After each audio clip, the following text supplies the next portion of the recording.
అందరు అబ్బాయిలు వేరుగా ఉండాలి, క్రిస్టియన్గా నువ్వు వేరుగా ఉండాలి. నాకే తీసారా మ్యాట్నీకి టికెట్ అనకూడదు. నువ్వు వేరు, వాళ్ళు వేరు. క్లాస్ అంతా సినిమాకి వెళ్దామంటారు, బట్ నువ్వు రానంటావు. సరదాగా తల్లిదండ్రులు కళ్ళు కప్పి ఊరి మీద తిరుగుతావు, రండ్రా అంటావు. అందరు వెళ్తారు, నువ్వు రానంటావు.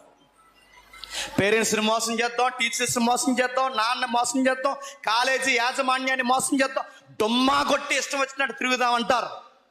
కానీ అందరు అన్నా నువ్వు మాత్రం నువ్వు అనవు, ఆనవు, వస్తానని అసలు అనవు. ఎందుకనవో తెలుసా? నువ్వు క్రిస్టియన్గా. బయట వాళ్ళు చెప్పుకోవాలి, ఆడు రాడండి, నీ తోటి వాళ్ళందరూ చెప్పాలి.